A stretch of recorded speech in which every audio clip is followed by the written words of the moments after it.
Hace un año, 8 meses, cuando decidí, venga, voy a hablar de la dismenorrea, que es un tema fácil, ¿no?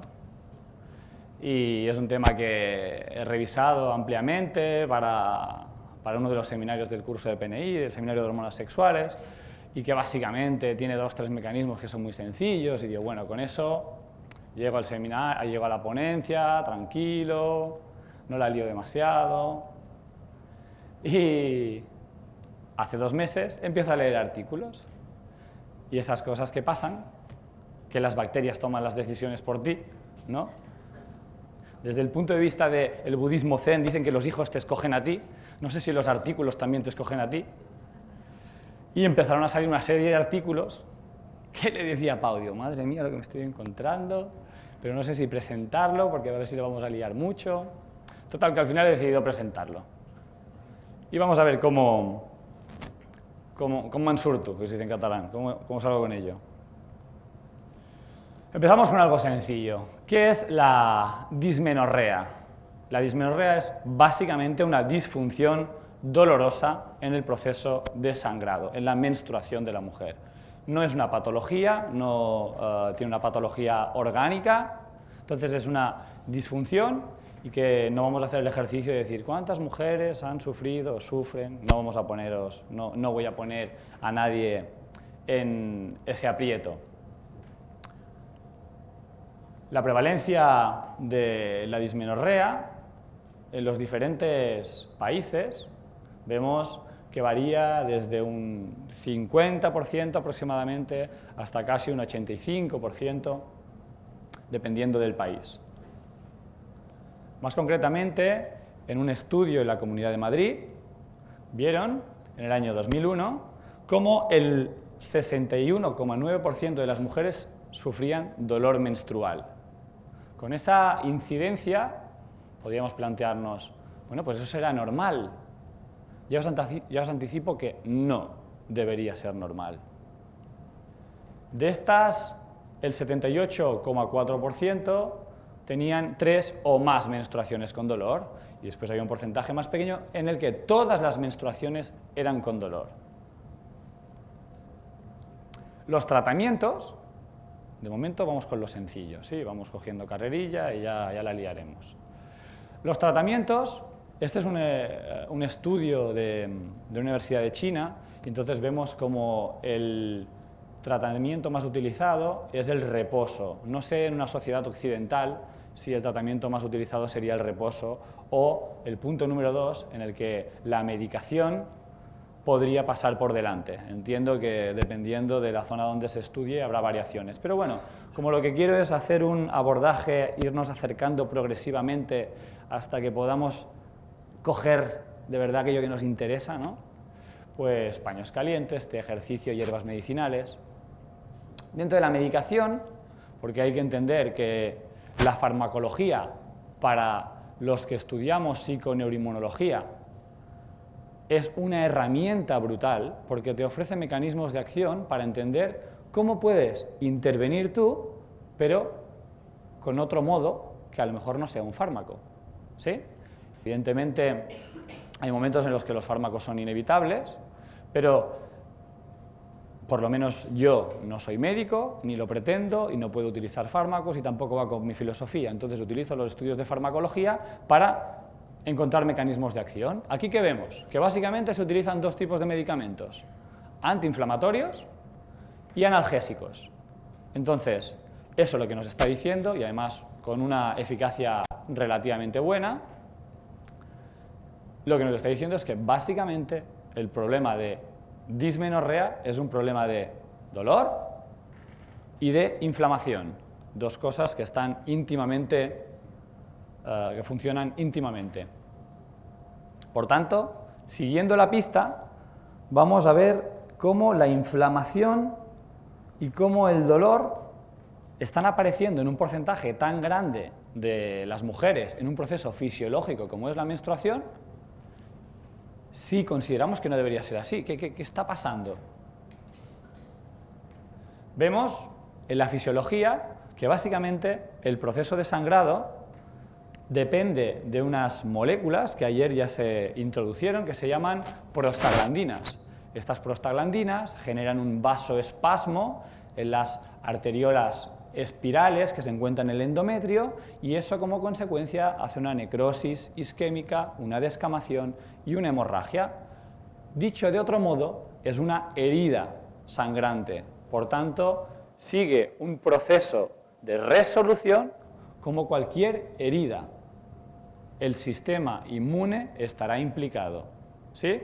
Vamos cogiendo también ideas de lo que dijo ayer Wilfredo y vemos entonces que el sistema inmune estará implicado. Es bastante típico en chicas con una cierta susceptibilidad para tener hongos en el síndrome premenstrual, es decir, presangrado, cuando sangran se les mejoran los síntomas e incluso les desaparecen los hongos.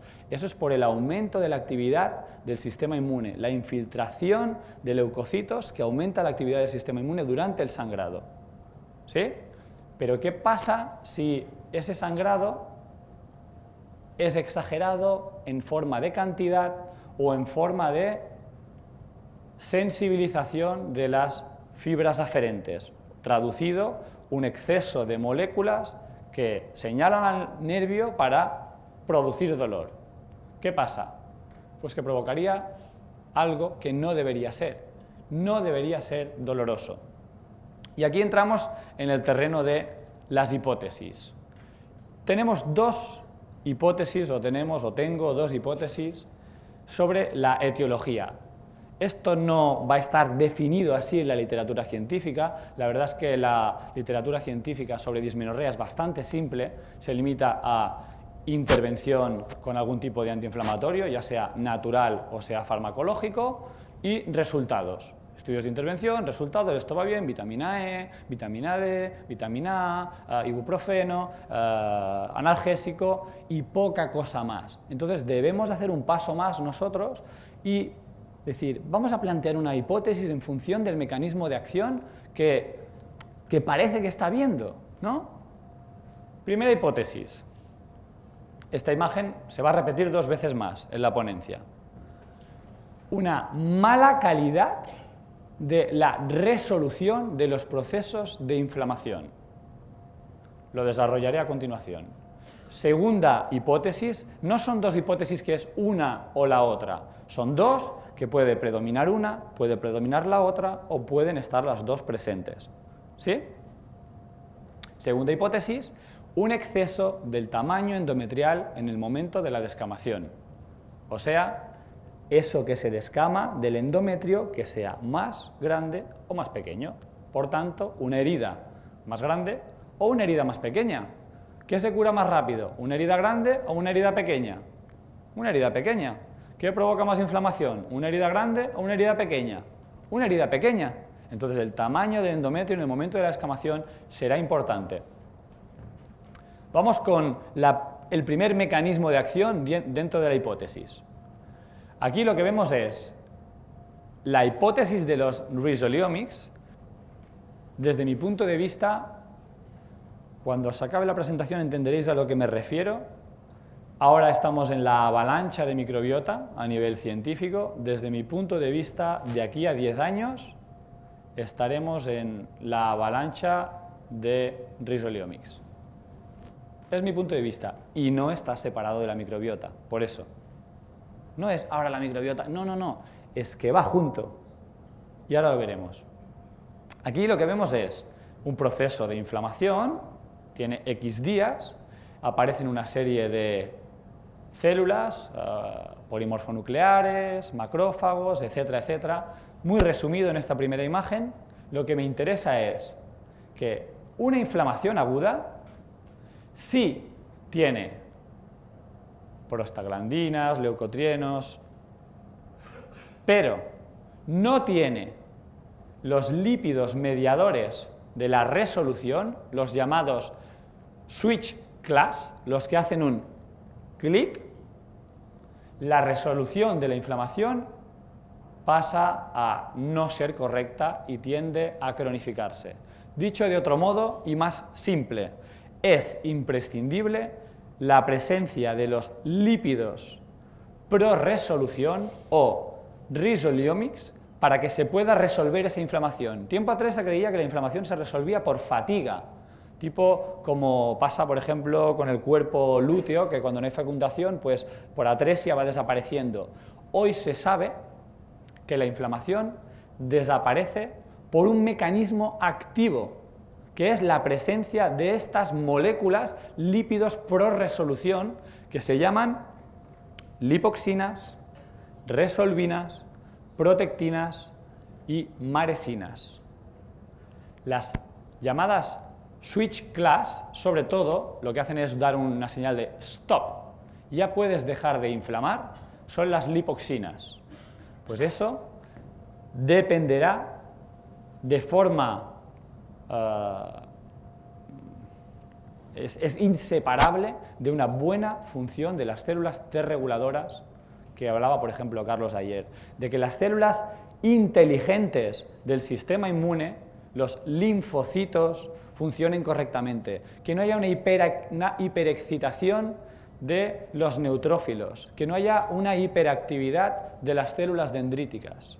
Entonces, si queremos, primer mensaje que doy, y que seguro que muchos de aquí que conozco, que sois terapeutas, habéis vivido en vuestros propios pacientes, y otros que son pacientes y que lo han hecho consigo mismos, en este caso mujeres, habéis vivido, cambio mi aparato digestivo y mejoran las inflamaciones en el proceso menstrual. El mecanismo es este. Si tengo lípidos mediadores de la inflamación que dependen de un buen sistema inmune y de un par de cosas más que veremos, resuelvo la inflamación correctamente. Si no tengo estos lípidos mediadores de la inflamación que frenan la misma de forma activa, no se acaba de forma pasiva la inflamación, se tiende a cronificación y fibrosis. Una cosa muy interesante es ver que el endometrio no se comporta muy diferente que un ligamento. Eso me sorprendió cuando lo vi. Dije, ¿cómo es posible? Uy, ¿se oye bien? ¿Cómo es posible que el endometrio se comporte delante de una situación de inflamación mantenida igual que un ligamento? ¿Qué significa eso? Tengo un esguince que no hago una curación como toca, por ejemplo, porque eres deportista y no paras, y acabas haciendo una fibrosis del ligamento. ¿Sí? Lo mismo pasaría en un tendón. Pues lo mismo pasa en el endometrio.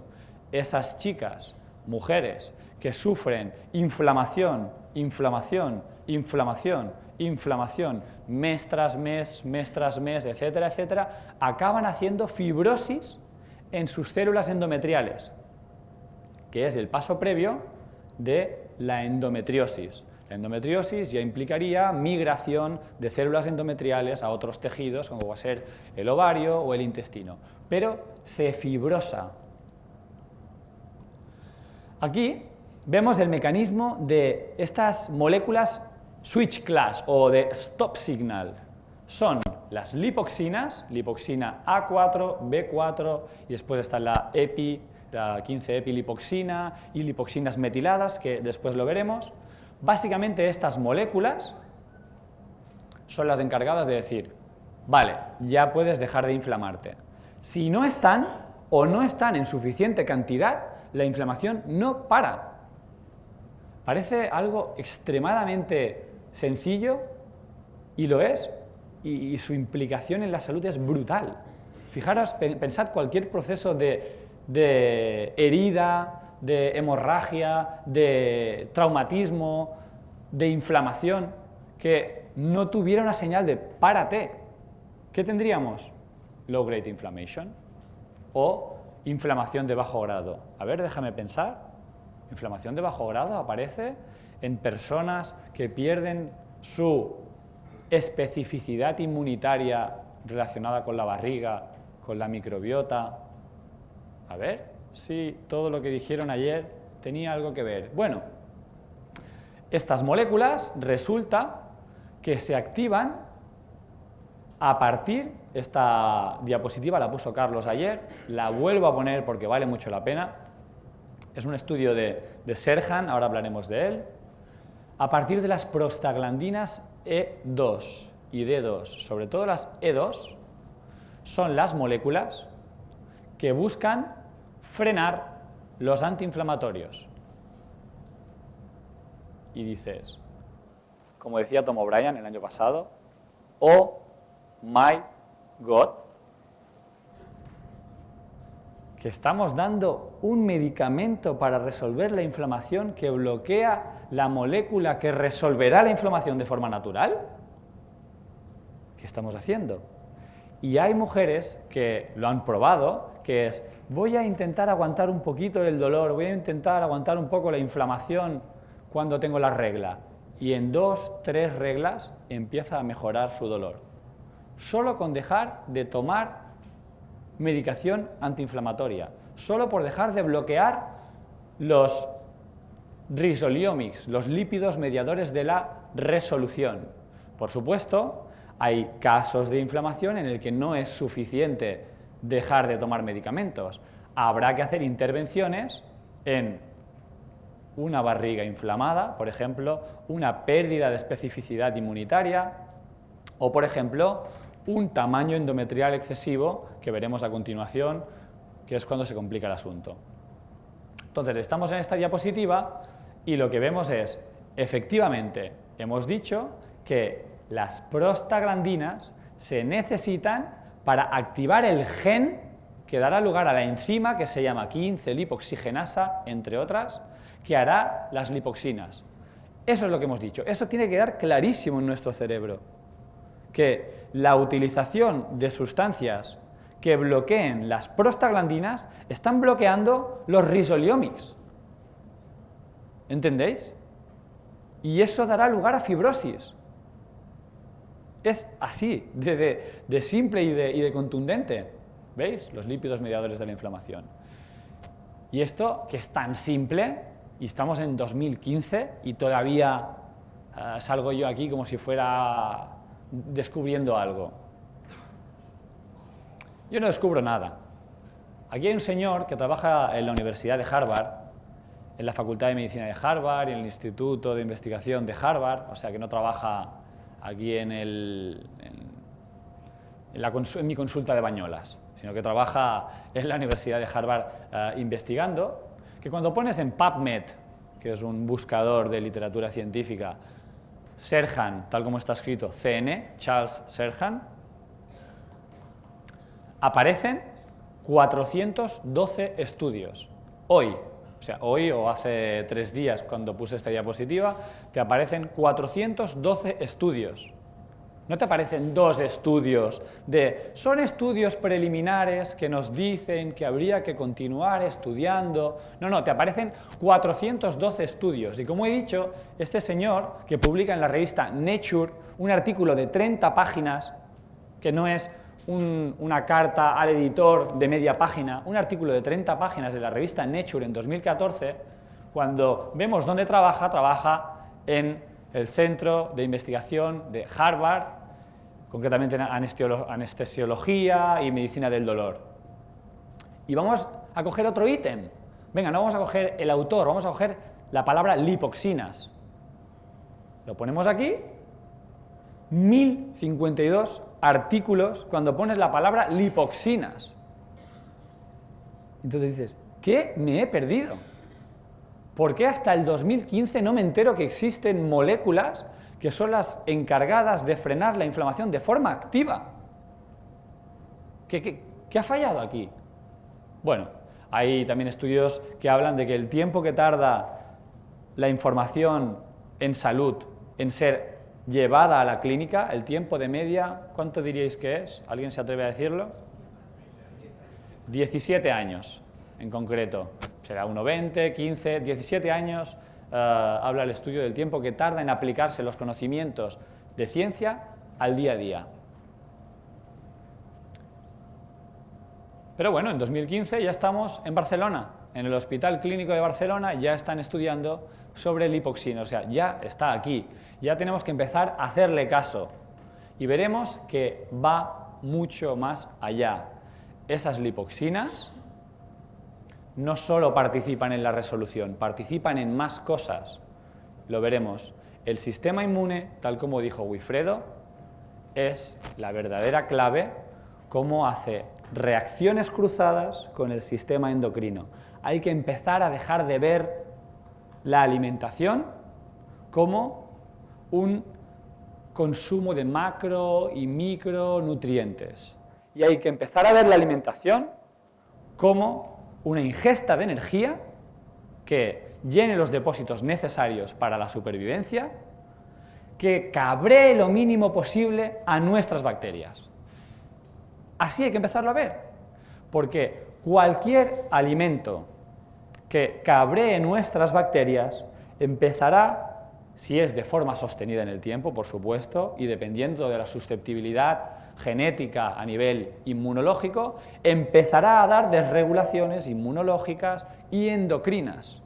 Vemos aquí entonces más o menos qué hacen exactamente estas moléculas. Vemos que los neutrófilos hacen migración, bueno, tenemos una herida vascular, los leucotrienos amplifican el influx, la entrada de células polimorfonucleares, y a partir de aquí se aparecen los lípidos mediadores del class switch. ¿Veis aquí el semáforo con la luz roja? Dice stop, ya te has inflamado suficiente, ya has llevado las células suficientes al tejido para repararlo.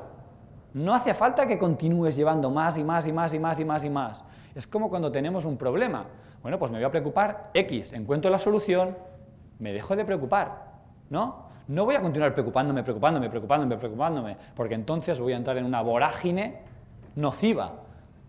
Lo mismo pasa con el sistema inmune. Entonces, da una señal de stop y a partir de aquí empiezan a aparecer, bueno, las lipoxinas, aparecen también las resolvinas que se encargarán, por ejemplo, de estimular a los macrófagos para que se empiecen a comer los neutrófilos que han sido infectados o que han quedado dañados en la lucha con la infección o la fagocitosis de tejido. Empiezan a limpiar el daño en el tejido, ¿sí? O sea que las resolvinas que dependen de que se haga ese class switch son las que se encargan de limpiar el tejido y dejarlo preparado, la sala, para que mañana puedas volver a dar clase. Sí.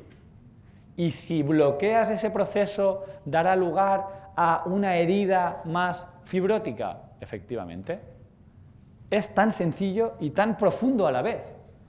Y aquí tenéis algunas de las funciones que hacen algunas de las señales de resolución de estos risoliomics, de estos lípidos mediadores de la inflamación.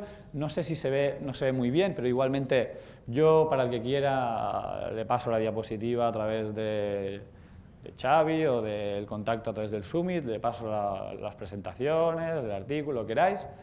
Aquí hacen un secuestro de las citoquinas proinflamatorias. ¿Qué significa eso? No solo empiezan a limpiar, no solo frenan el proceso a nivel celular, sino que las proteínas de comunicación, ¿os acordáis que las proteínas de comunicación relacionadas con la infección tenían algo que ver con la resistencia a la insulina? ¿Qué tenían que ver? ¿Qué tenía que ver cuando aumentaban las citoquinas proinflamatorias? Decían, oye, cuidado, que te has roto una cadera o que tienes un proceso infeccioso. ¿Qué haces? Resistencia a la insulina. ¿Sí? ¿Para qué? Pues para llevar energía al cerebro, a las células del sistema inmune, ¿sí? Y no llevarla, por ejemplo, al hígado ni al músculo o parcialmente. No es exactamente así. Como explicó Wilfredo, lo separó a nivel pedagógico para que se pueda entender, pero básicamente es eso. Entonces, si no hago suficientes lípidos mediadores de la resolución, significa que no secuestraré suficientes proteínas circulantes que dan señales de alarma y que pueden provocar resistencia a la insulina. Y como dijo Xavi, la serotonina no pasa, pero el triptófano sí, y las citoquinas son las que estimulan las células inmunológicas como la microglía, el astrocito, para alterar esas dos autopistas de la quinurenina y la serotonina. ¿Me estás diciendo que al final casi todo depende de que seas capaz de resolver la inflamación. Es así. Y los estudios, yo la primera vez que leí un artículo de Wilfredo Ricard y de Fernández Real fue en el máster hace 8 años sobre resistencia a la insulina, inflamación en el riñón y tal, y ahí ya empiezan a hablar de la inflamación. A lo largo de todos estos años, ahora ya está claro, el mecanismo universal de base para enfermarse es un estado inflamatorio mantenido en el tiempo, tal como explicó Carlos ayer con el sistema inmune, ya sea para alergia, ya sea para autoinmunidad, ya sea para patologías más graves que no domino y que tampoco no quiero entrar. Por tanto, necesitamos secuestrar citoquinas, necesitamos poder hacer lípidos mediadores de la inflamación. Por ejemplo, tenemos aquí el mecanismo como los neutrófilos, pero bueno, el artículo es gratuito, Nature 2014, Serhan, te lo puedes descargar y si no, repito, os lo puedo mandar por correo electrónico. Y estos lípidos mediadores de la inflamación, a ver si va a tener algo que ver con lo que dijo ayer el doctor Campillo de nuestro ecosistema en cada momento. O sea, a ver si nuestra visión egocéntrica del mundo como ser humano no es tan importante y depende mucho más de... Al final no somos mucho más que un organismo más en el mundo que busca soluciones adaptándose, generando mutaciones para... Bueno, luego lo veremos. ¿Y qué decían? Que el ácido araquidónico, DHA y EPA, pues esas 3 sustancias que marcaron nuestra evolución de forma clave, hubo un cambio, un antes y un después del consumo de estas sustancias, son las promotoras de resolvinas, las que se llaman resolvinas de la serie E, provienen de EPA, las resolvinas que se llaman de la serie D provienen de DHA, las protectinas y maresinas. ¿Qué dijo ayer el doctor Villegas del DHA? DHA. No puede ser que sea tan sencillo, ¿no? Sencillo y profundo y complejo a la vez. Pero al final es como si todo cuadrara.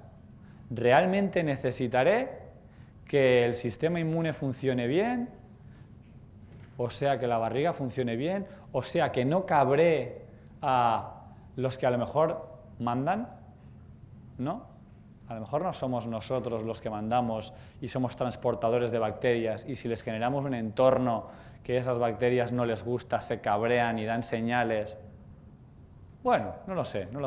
DHA y EPA. Aquí tenemos algunos mecanismos un poco más profundos. Por ejemplo, las lipoxinas, cuando se adhieren a su receptor,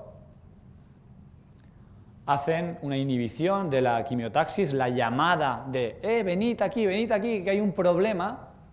Inhiben pues, la adhesión, la degranulación, estimulan en los monocitos, que juegan un papel importante después en la fagocitosis de esos neutrófilos, es decir, primero hay una actividad de polimorfonucleares y después los monocitos macrófagos que van a limpiar. Digamos que hay un problema grave, pues yo qué sé, se celebra el triplete del Barça, Airam, por ejemplo. ¿Dónde está Airam? Porque Airam es del Madrid, Carlos también. Se celebra el triplete del Barça y se lía un pitote allí que alucinas. Va la policía, controla un poco cómo está el tema, ¿no? Esos son los polimorfonucleares. Una vez está resuelto, van los basureros y limpian. Esos son los monocitos y los macrófagos. Pues van a limpiar. Se inhibe la citotoxicidad. Eso habló ayer Wilfredo Ricard, de células increíblemente tóxicas que nos protegen, las natural killer cells. Si tenemos un desenfreno de estas células, puede dar lugar a problemas autoinmunes, inflamación mantenida, inhibe la expresión de interleuquina 8 y inhibe la producción y la expresión del gen, que es una proteína que da lugar a inflamación. Efectos alergógenos y la quimiotaxis en eosinófilos y también la proliferación celular. O sea, que está regulando la mayoría de mecanismos de que los que tengan costumbre de leer artículos o leer fisiología son la base de la enfermedad? Pues sí, es así de fuerte. Aquí tenemos un estudio del 2002 de Serhan y Chian, son dos autores que trabajan juntos normalmente, del 2002.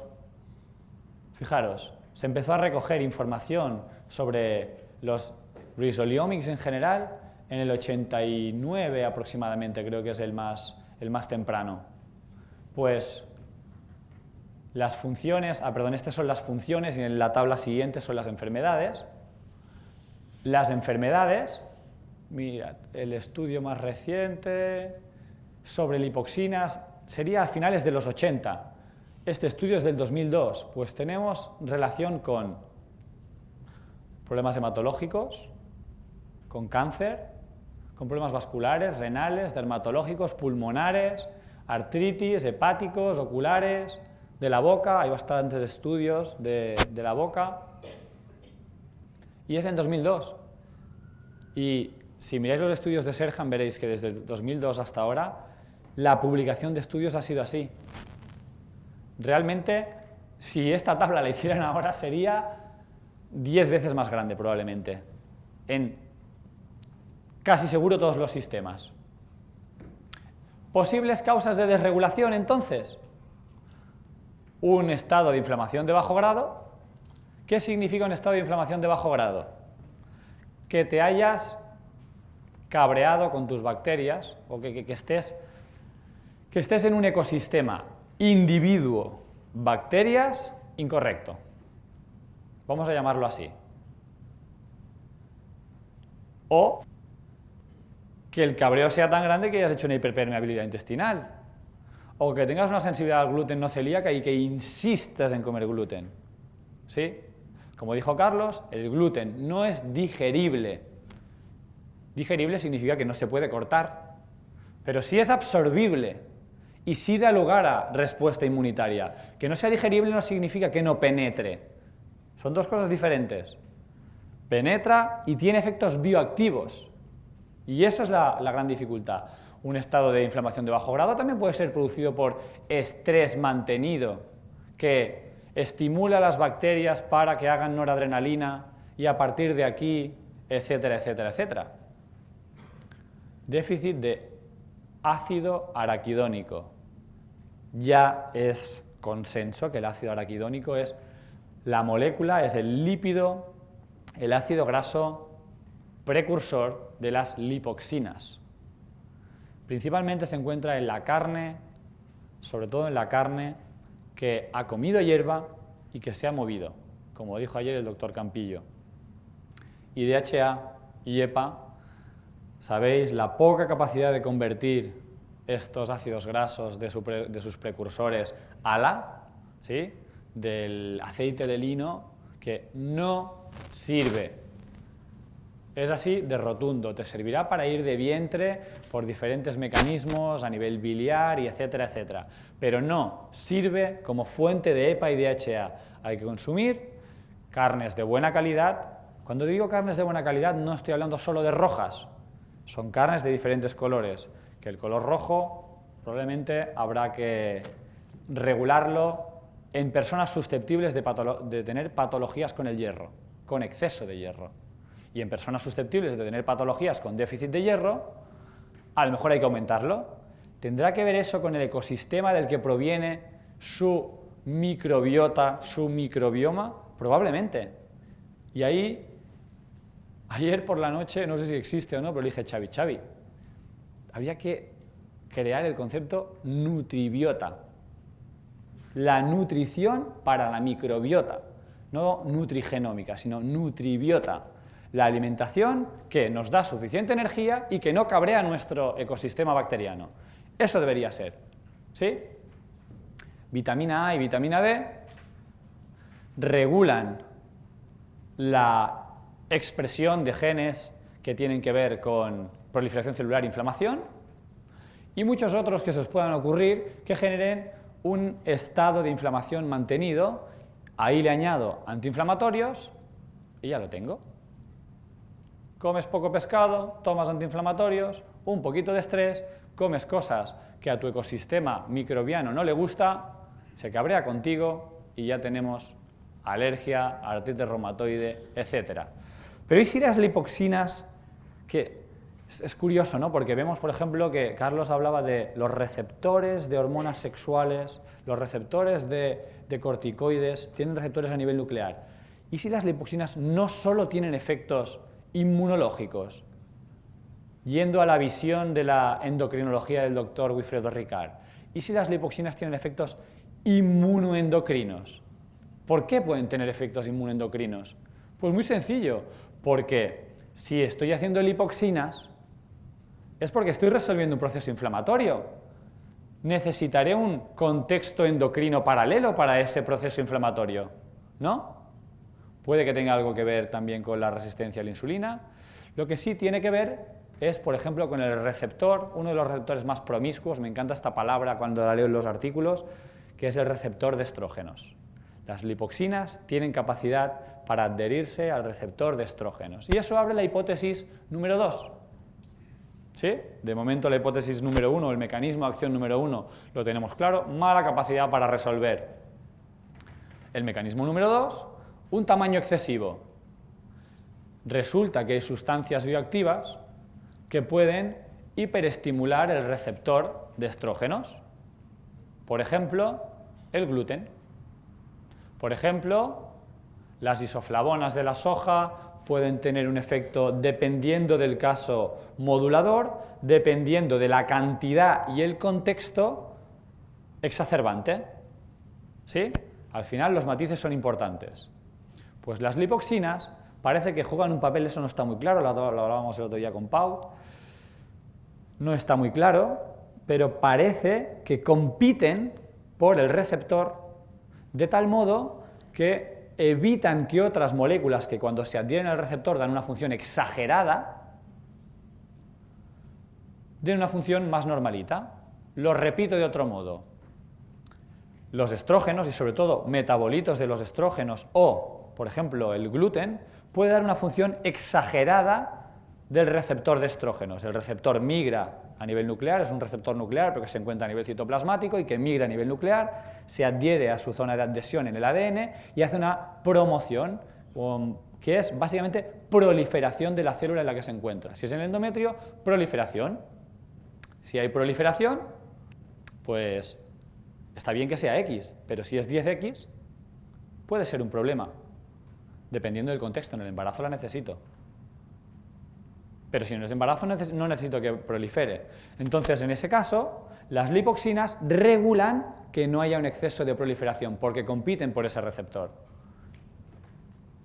O sea que las bacterias del intestino, si la alimentación a nivel sistema inmune, están regulando también el receptor de estrógenos, la función, la proliferación celular. Vaya, la cosa se empieza como a mezclar todo, pero es que no se puede separar. Es así de sencillo, no se puede separar. Cuando el cuerpo está buscando una estrategia para resolver una inflamación, también busca un contexto endocrino para esa inflamación. Es así. Y un contexto neurológico para esa inflamación. Y eso repercute en un contexto comportamental y da lugar a, encajando con lo que decía Marcos, probabilidad de cometer errores en la toma de decisiones. En este caso, independientemente del sexo o del género. ¿Sí?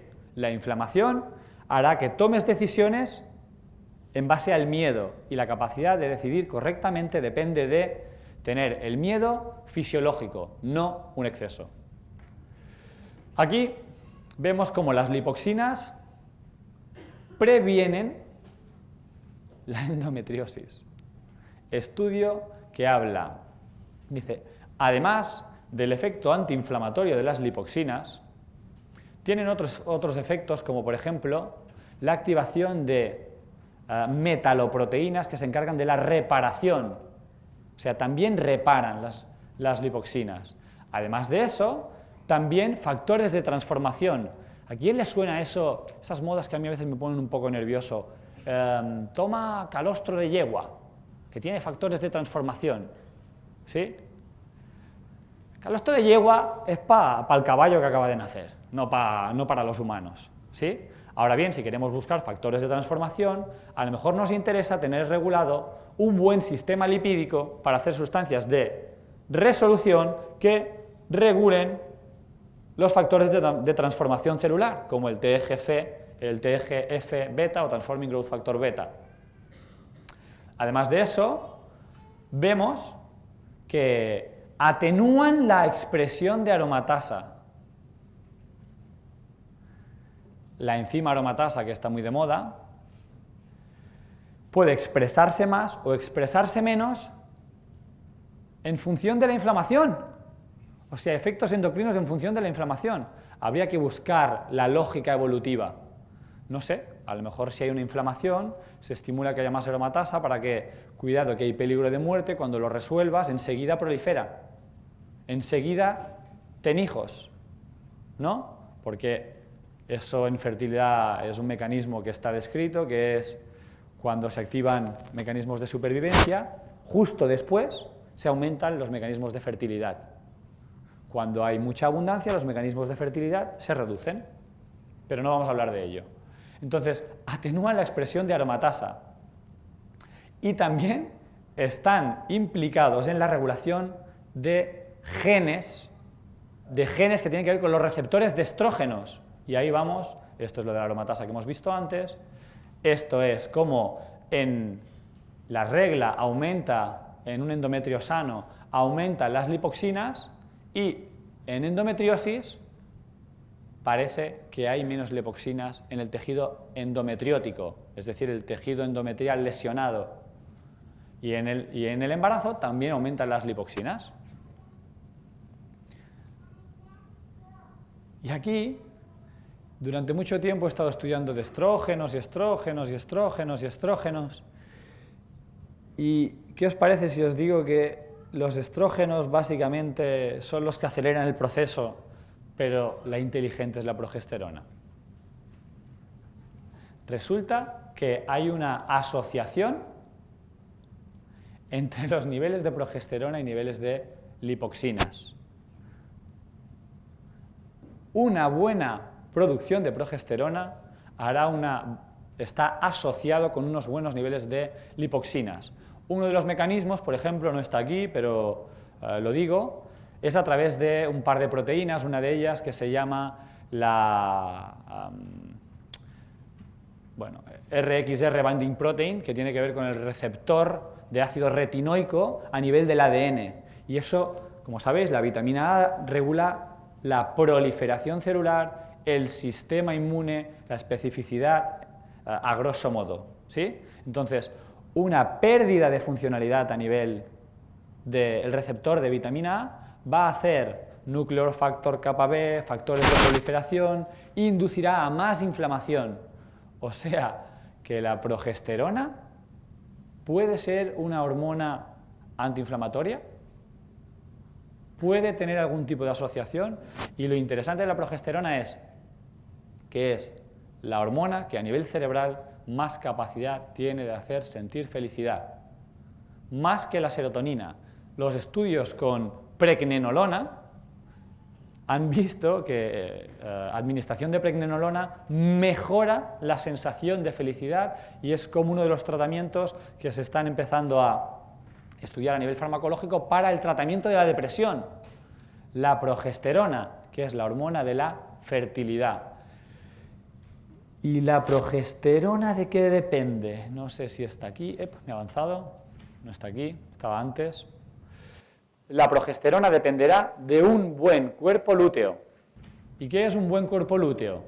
Ahora voy a hacer un clic, clic, clic, clic para despistar y después lo vuelvo a resumir y si hace falta preguntáis. ¿Voy bien de tiempo, Néstor? Vale, no queda mucho, quedan muy pocas diapositivas. La progesterona depende de un cuerpo lúteo suficientemente vital, suficientemente sano, suficientemente fuerte en la línea de la biología evolutiva. ¿Y qué se necesita para tener un cuerpo lúteo suficientemente fuerte? Que haya un pico de LH suficientemente potente. Y para que haya un pico de LH suficientemente potente se necesita que la sensibilidad a los estrógenos a nivel hipotalámico funcione correctamente. ¿Qué reduce la sensibilidad a los estrógenos a nivel hipotalámico? Las citoquinas proinflamatorias. Las citoquinas proinflamatorias, entre otras muchas cosas, por ejemplo, consumo excesivo de fitoestrógenos en la alimentación, sustancias bioactivas, estrés, susceptibilidad genética, etc. Pero enmarcándolo en el sistema inmune, si pierdes sensibilidad a los estrógenos a nivel hipotalámico, el pico de LH, que será el encargado de que se haga suficiente progesterona, será más bajito. Los niveles de progesterona serán más bajos. La capacidad de quedarte embarazada será más baja. La capacidad de regular tu sistema inmune será más baja. Otras cosas que también tienen que ver con los niveles de progesterona es la sensibilidad a la leptina, lo que explicó ayer Néstor. Si tienes una buena sensibilidad a la leptina, el mecanismo que hemos explicado, la leptina es la hormona de la saciedad.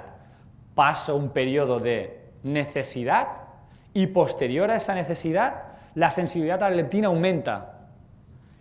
Aumenta la sensibilidad a la leptina cuando como, es decir, paso hambre, hago ejercicio con la barriga vacía, paso hambre, como, me quedo saciado, digo, y cuando me quedo saciado y siento esa sensación de placer, eso tiene que ver con la leptina.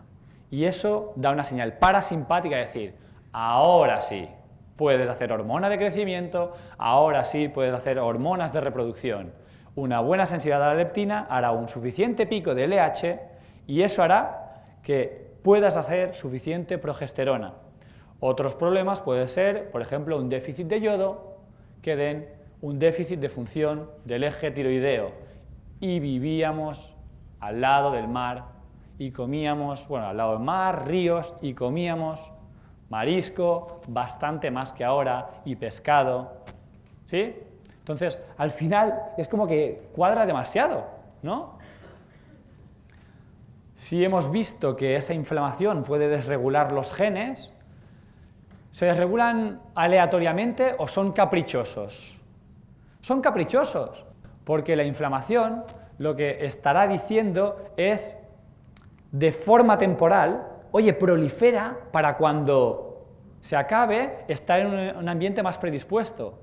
Pero si resulta que la inflamación se mantiene en el tiempo, eso que proliferaba de forma temporal y que podía ser beneficioso se mantiene y tenemos como factores de proliferación celular pueden hacer demetilación, ahora lo hablaré, en personas susceptibles, eso debe ser así, y aumenta el receptor de estrógenos de tipo beta, que frena el receptor de estrógenos de tipo alfa y el receptor de progesterona.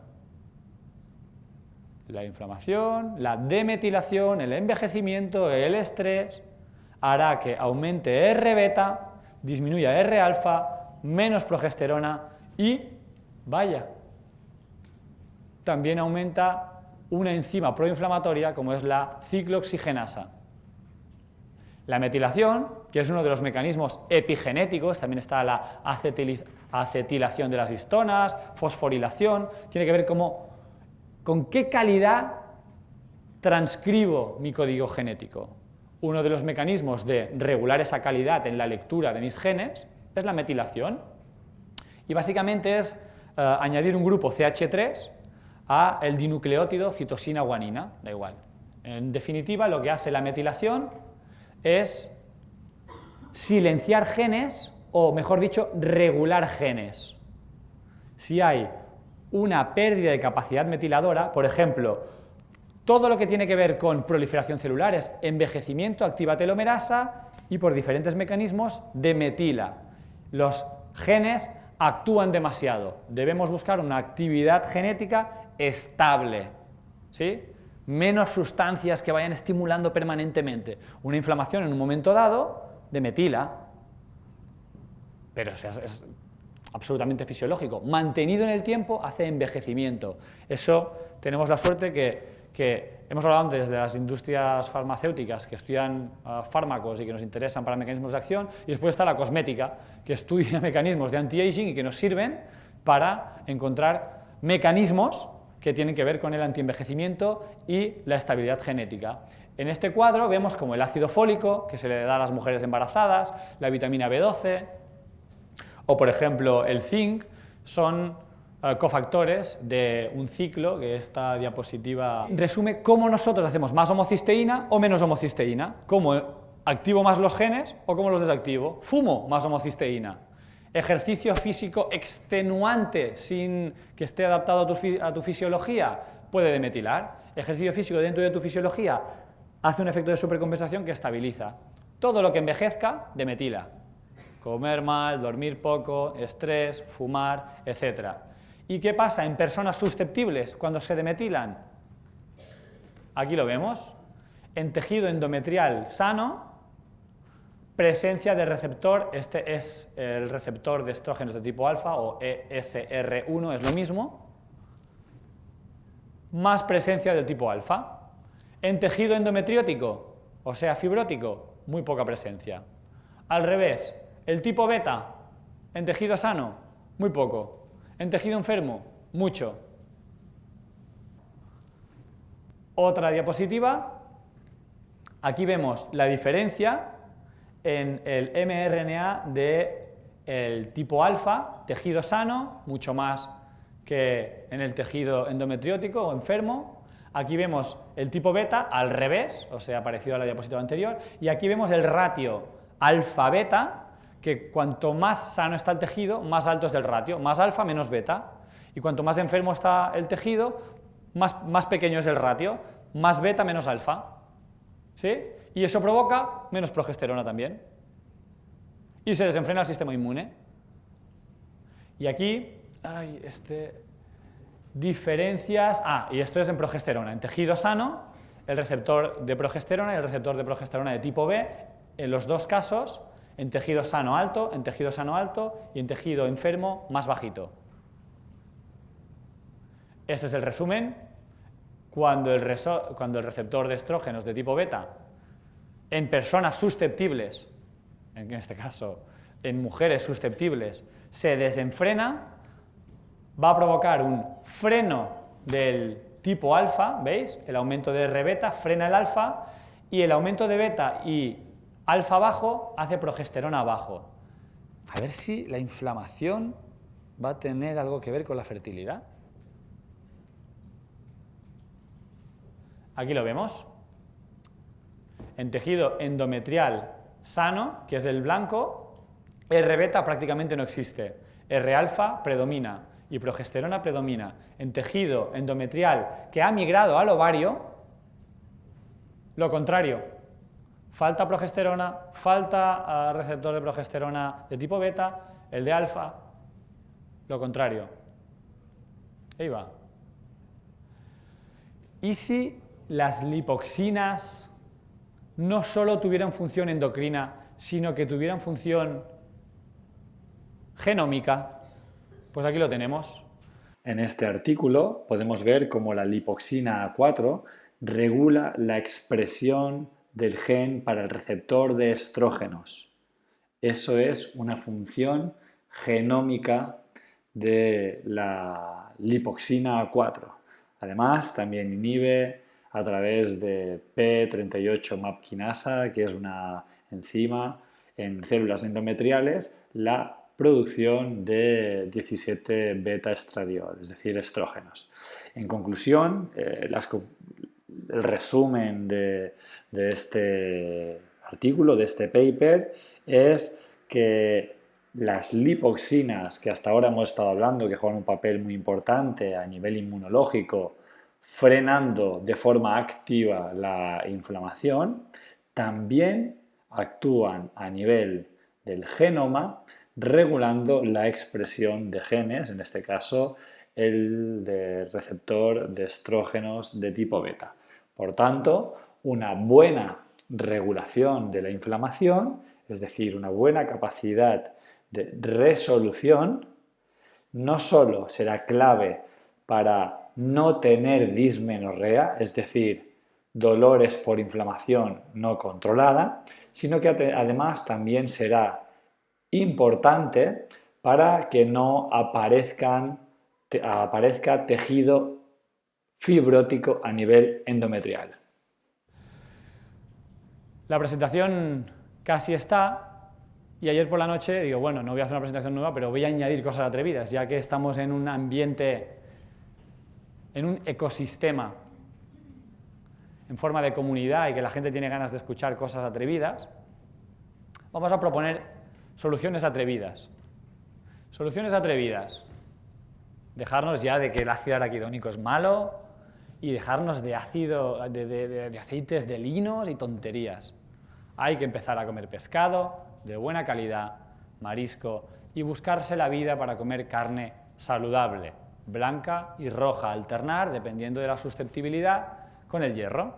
Eso, ¿cómo lo sabe cada uno? Analítica, hemoglobina, tiendo abajo, no tengo problema, tiendo alto, vigila, ya está. ¿Sí? Estabilidad genética, metilar. ¿Qué es metilar? Hormona de crecimiento es metilar, eso significa dormir. ¿Qué significa metilar? Pues comer azufre para que entre dentro del circuito del azufre, por ejemplo, cebolla, comer ajo, ¿no? Como hacían nuestros abuelos que comían ajo. Significa tener un estilo de vida saludable, eso es lo que significa metilar. Estrictamente a nivel de la dismenorrea hemos hablado de inflamación, necesitamos estimular la resolución, mejorar el ecosistema, bacterias con sistema inmune, con sistema endocrino y lipoxinas que regularán la inflamación, y por el otro lado su relación inmunitaria con el desenfreno de genes que van a dar lugar a una proliferación excesiva del tamaño del endometrio y un déficit de progesterona. ¿Sí? Pero hay algo más que regula, por ejemplo, los problemas de dismenorrea, es la función. Igual que vimos ayer que el músculo sin movimiento necesita la insulina para captar la glucosa, y con movimiento la función hace que no necesite la insulina para captar la glucosa, activa el movimiento AMPK para que el transportador GLUT esté en la membrana sin necesidad de insulina, pues las relaciones sexuales satisfactorias con contracciones uterinas en el orgasmo regulan la función del endometrio. Y otra cosa muy importante, que eso ha cambiado muchísimo, muchísimo, muchísimo, que es el número de hijos. El hecho de tener hijos en edades tan avanzadas, o bueno, avanzadas, 29, 30, 32, 33 años, hace que haya demasiados años de actividad hormonal sin la función principal, que es reproducir, que es el parto, el embarazo y el parto. Como lo mismo que pasa con el ejercicio físico, que te cansas, bajan capacidades y después viene la supercompensación que te hace mejorar, lo mismo pasa con el embarazo. ¿Es verdad que el embarazo demetila y envejece? Sí, pero la biología quiere que proliferemos como una especie de SIBO, una especie de proliferación celular, que es lo que ayer hablábamos que es probable que tenga el planeta, que vemos al ser humano como la solución, y probablemente el ser humano, voy a este punto, al último, probablemente el ser humano no es la solución en el planeta, probablemente el ser humano es el organismo con mayor capacidad de infección en el planeta. Tiene tantas estrategias para infectar, ante organismos pequeños inventa antibióticos, para organismos grandes utiliza armas, para no sé qué estrategias de seducción. Es el organismo con tanta capacidad de infección que, como dijo Guifredo, a ver si va a tener que ver con las bacterias que son las que nos hacen buscar estrategias para ir infectando, a ver si va a tener que ver con la nutribiota. Habría que comer y dejarse de micronutrientes y de macronutrientes de una vez por todas y pensar cuál es nuestro ecosistema a nivel de microbiota. ¿Cómo puedo hacer para cabrearlo? Y dependiendo de si tú eres, por ejemplo, un inuit, un esquimal, probablemente tu microbiota estará adaptada a una serie de macronutrientes, habrá construido un ecosistema de microorganismos para esos micro y macronutrientes, y ahí no se cabrean sus bacterias. Y los aborígenes australianos, por ejemplo los de Kitava, tienen un ecosistema de microorganismos que se ha adaptado a un entorno en el que predominan los carbohidratos saludables y que en ese caso, si los cambiáramos, cabrearíamos a sus bacterias y provocaríamos sistema inmune desenfrenado, déficit de lipoxinas, señales en expresión genética que lo alteran y caos. Entonces habría que empezar a buscar cuál es nuestro ecosistema de microorganismos. Y eso es complicado porque ha habido tanta globalización que es prácticamente imposible. Y ahí habría que añadirle, pues, no solo la historia de mis antepasados, sino mi propia historia.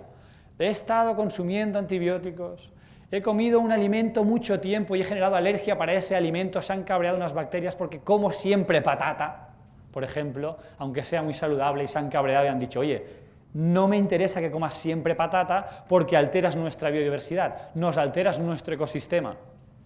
Por eso es necesaria la variabilidad.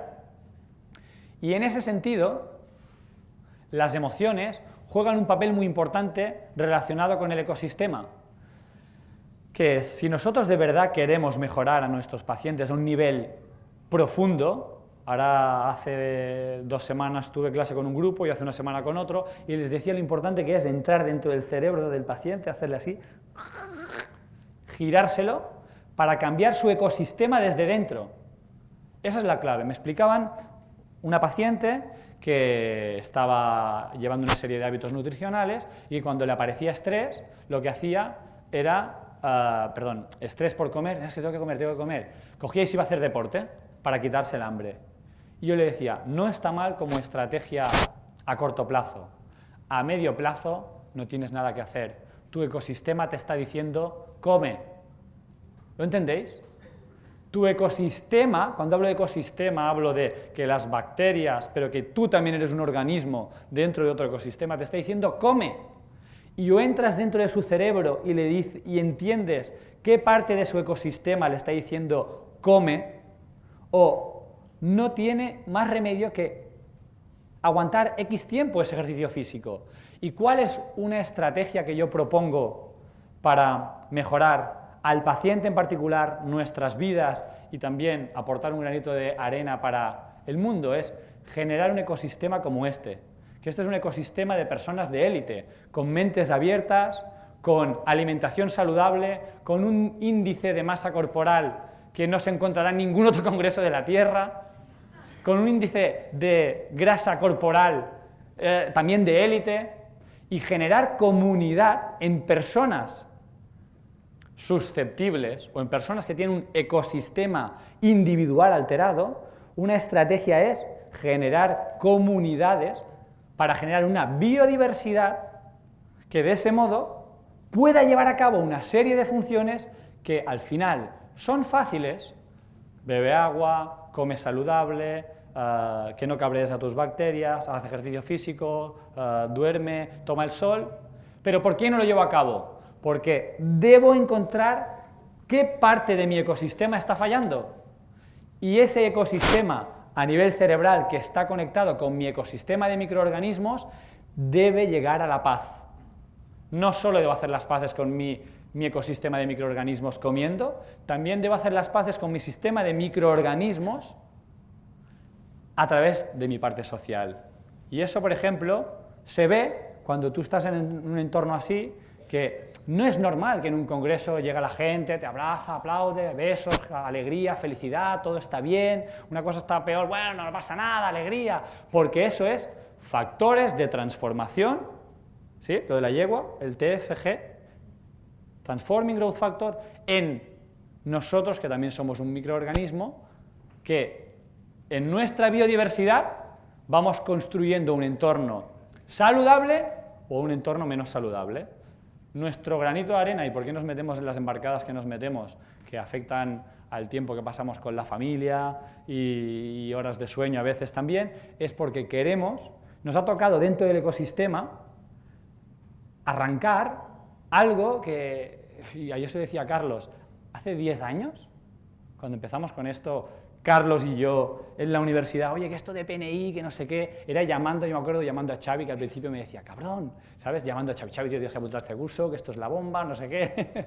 Llamábamos a la gente uno por uno. Nos ha tocado dentro del ecosistema tirar del carro, hasta que el ecosistema nos diga que tiren otros.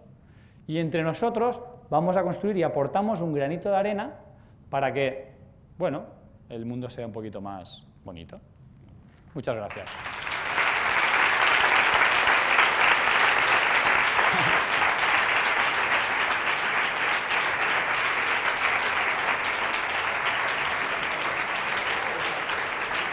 Sí.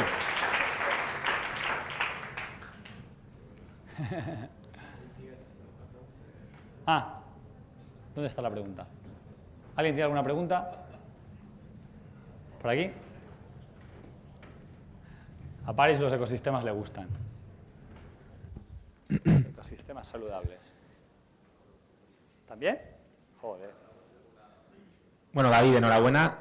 Una cosita, ¿qué opinas sobre la hormesis de cosas que pueden ser inflamatorias, como por ejemplo el gluten, en un mundo en el que probablemente vamos a vernos enfrentados a este tipo de sustancias? O sea, ¿tú crees que hay que suprimirlo por completo o crees que de vez en cuando es bueno darle un achuchón al cuerpo? A ver, como organismos que estamos infectando y que estamos buscando soluciones, ya hay evidencia de personas con menor susceptibilidad. Básicamente el gluten, el problema está en la hiperreactividad inmunológica que hay a nivel de la lámina propia en el intestino. Básicamente, además de muchas otras cosas, pero así resumido. Hay personas que por el hecho de tener más contacto han tenido mutaciones que les hacen menos sensibles y otras que les hacen más sensibles. Mi respuesta sería: deberíamos analizar individuo por individuo, no con test genéticos que sirven de poco, sino más bien con intervenciones evaluativas. Mejoras la tolerancia oral, haces las paces con microorganismos, sistema inmune, sistema endocrino, y una vez lo has eliminado, vuelves a ingerirlo. ¿Te aparecen síntomas bruscos? Probablemente tienes una susceptibilidad genética. Entonces, la recomendación sería: sé prudente y elimina lo máximo posible. Si tienes la suerte, yo, por ejemplo, creo que no me sienta mal. Simplemente no lo como por más un tema de filosofía, pero yo si un día como pan, pues no me sienta tan mal. No tengo esa susceptibilidad genética, probablemente. Pues no hace falta que sea tan estricto. Y una segunda, si empiezas con una dieta horrible, para pasar a una buena dieta hay que hacerlo de forma gradual para no cabrear a la microbiota. Eso sería interesante. En principio, si no hay patología, no. Si no hay patología, puedes hacer el cambio brusco. Si hay patología, pues dependerá de cada caso o las intervenciones más puntuales. Gracias. A ti. ¿Qué quiere el doctor? No me pongas en ningún aprieto.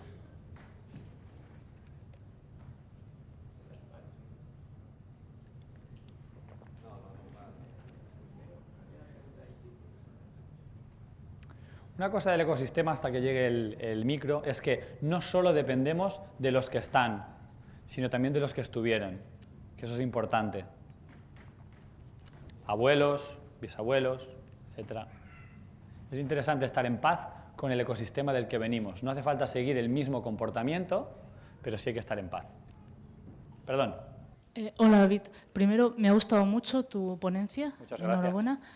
Y bueno, la pregunta es si consideras que los mecanismos que has descrito que pueden estar detrás de la dismenorrea primaria pueden también ser la causa de los miomas.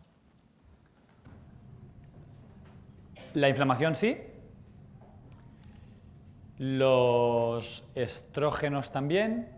Y después ya tiene que ver con otro tipo de susceptibilidad en otros genes. Pero a grosso modo esos dos coexistirían y después genes en particular que cambiarían por el tipo de tejido.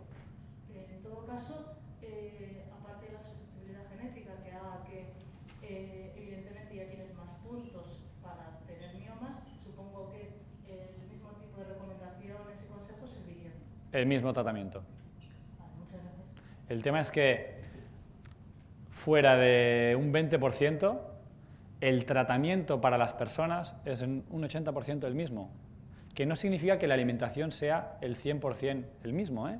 Significa que cada uno deberá encontrar su nutribiota particular, eso sí, pero debes dormir, solucionar tus problemas de conflictos internos contigo, con tu entorno o con tu historia, debes alimentarte de forma saludable, hacer ejercicio con regularidad, beber agua que sea mineralizada. Sí. Si hay patología, entonces habrá que hacer intervenciones específicas, ¿eh? Patologías orgánicas, etc. Bueno, David, fantástica ponencia, me ha encantado. Y solo quería aportar 2 estudios al hilo de lo comentado. El primero es un estudio reciente publicado en Nature. Cogieron una tribu africana y cogieron una tribu occidental, no recuerdo de dónde era, y les intercambiaron la comida. El estudio es corto, creo que duraba 6 semanas, como casi todos los de intervención, y a la tercera semana ya se vieron cambios en la materia fecal en relación a la microbiota, solo en 3 semanas. O sea, los de África que comían occidental empeoraron y los de occidental que comían africano mejoraron. Y el segundo estudio se lo quería comentar a Mario, ¿no? No, Mario. No. Marcos. Marcos, perdón.